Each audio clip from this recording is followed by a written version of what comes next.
বন্ধুরা কেমন আছো? আশা করি ভালো আছো। আমিও ভালো আছি। আজকে বৃষ্টির দিন, বাইরে বৃষ্টি হচ্ছে। ভাবছিলাম রথের অনুষ্ঠানে যাব, কিন্তু বৃষ্টির কারণে তাও হলো না। এখন রান্নার জন্য এখানে দেখো কই মাছ বের করে নিয়েছি। কই মাছ কি দিয়ে রান্না করব ভাবতেছি।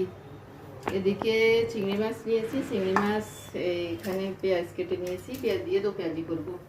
আর এখানে কলাইয়ের ডাল বসাইছি, মাসকলাইয়ের ডাল বসিয়ে দিয়েছি। ভাত ফুটতেছে। এখন কই মাছ দিয়ে হঠাৎ মনে পড়লো বারান্দায় কয়েকটা কুমড়ো গাছ আছে, কুমড়োর ডাঁটাগুলো নিয়ে আসি, তাহলে কুমড়োর ডাঁটা দিয়ে কই মাছ রান্না করব। দেখো কুমড়ো গাছগুলো একটু বড় হয়েছে, এখানে বারান্দায় তো আর কুমড়ো হবে না, এই জন্য আজকে ডাঁটা খেয়ে নিচ্ছি।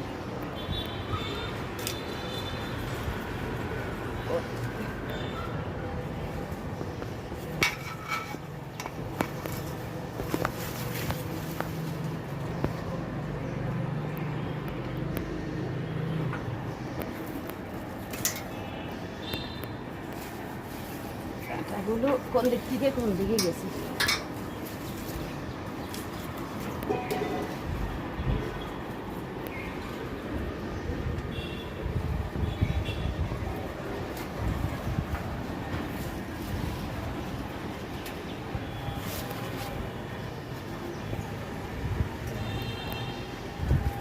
নিয়ে নিলাম, মোটামুটি আমরা মানুষ কম হয়ে যাবে।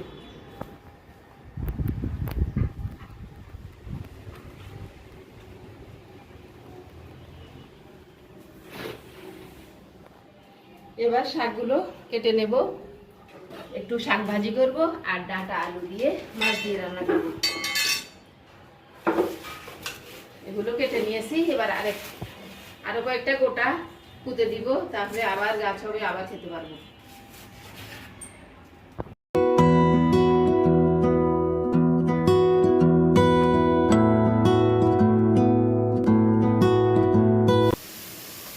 আমার ডাঁটা এবং আলু কেটে নিয়েছি, শাকগুলো কুচো করে নিয়েছি। আর এখানে ডাঁটা দিয়ে যে কই মাছ রান্না করবো, কই মাছ দেখো ভেজে রেখেছি। চিংড়ি মাছের দো পেঁয়াজি বসে দিয়েছি। আর ওইদিকে কলাইয়ের ডাল হয়ে গিয়েছে, এখন নামিয়ে নিব।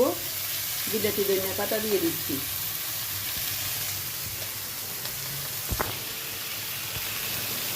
চিংড়ির দো পেঁয়াজের মধ্যে জল দিয়ে দিচ্ছি, এটা হয়ে যাবে তাড়াতাড়ি। এদিকে শাকগুলো নরম করে নিব আগে, ওই জন্য শাক, ডাঁটা আর 2-4টা কাঁঠালের বীজ দিয়েছি, এগুলো বসিয়ে দিলাম।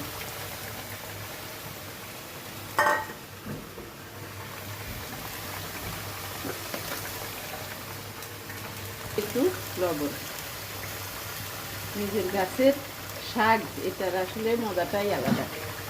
একে একটু নরম করে নেব, তারপর সোমবার দেব।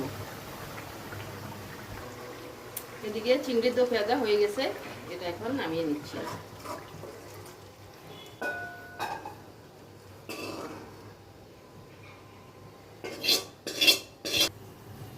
দেখো চিংড়ির কালারটা কি সুন্দর হয়েছে, কারণ এটা তো আমি রান্না করেছি এটা দিয়ে। এটা কি তোমাদেরকে বলতে হবে। এদিকে আবার চুলায় কড়াই বসিয়ে দিয়েছি, এবার ডাঁটার তরকারিটা রান্না করে নেব। তেল দিয়ে দিলাম, হয়ে গিয়েছে, তেলে দিয়ে দিলাম ফোড়ন। এবার দিয়ে দিচ্ছি আলু,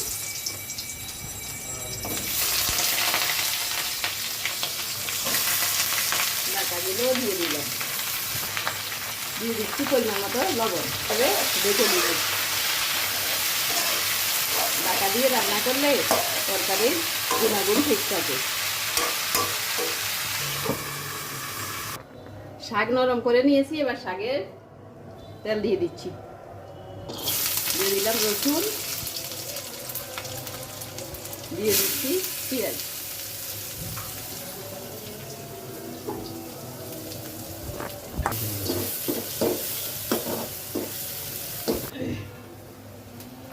এদিকে ডাঁটাগুলো বেঁচে রেখেছিলাম, নরম হয়ে গেছে। ডাঁটা তো একেবারেই করছি, ডাঁটা বেশি নরম হয়ে গেছে, আলুও নরম হয়ে গেছে।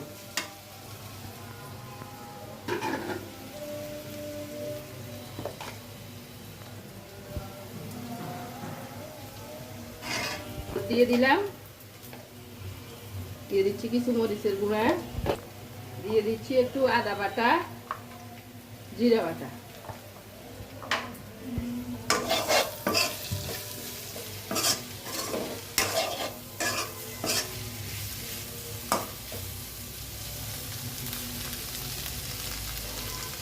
এদিকে পেঁয়াজ রসুন ভাজা হয়ে গেছে, এবার শাকগুলো দিয়ে দিচ্ছি।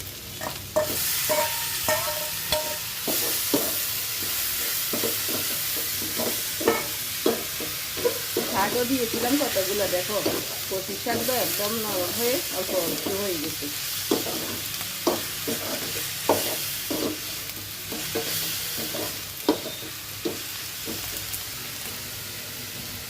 এদিকে আমার জিরা মরিচ হলুদ সব ভাজা হয়ে গেছে, এবার ঝোল দিয়ে দিচ্ছি। ঝোল ফুটে উঠলে মাছগুলো দিয়ে দেবো।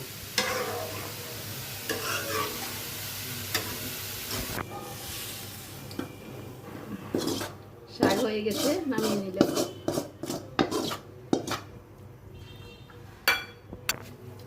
তরকারি ফুটে উঠেছে, মাছগুলো দিয়ে দিই, কারণ ডাঁটা নরম হয়ে গেছে, বেশিক্ষণ চুলায় রাখতে হবে না।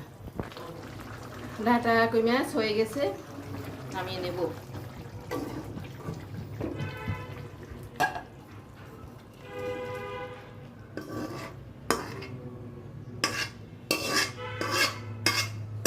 কে কে খেতে চাও তাড়াতাড়ি চলে আসো, এটা রাত্রি 9টা পর্যন্ত থাকবে। চিংড়ি দো ভেজা হয়ে গেছে, শাক হয়ে গেছে, ডাঁটার তরকারি হয়ে গেছে, আর এদিকে ডাল রান্না করে রেখেছি, ডালও হয়ে গেছে। কালকের একটু তরকারি ছিল, ওটা গরম করে নিয়েছি। আর এখানে একটা ছোট ইলিশ মাছ, এটা দেখি একটু নরম হয়ে গেছে, এখন এটা ঝুরা করে নেব। তাহলে বন্ধুরা আজকের জন্য এ পর্যন্তই। তোমরা ভালো থাকো, সুস্থ থাকো, এই কামনাই করি।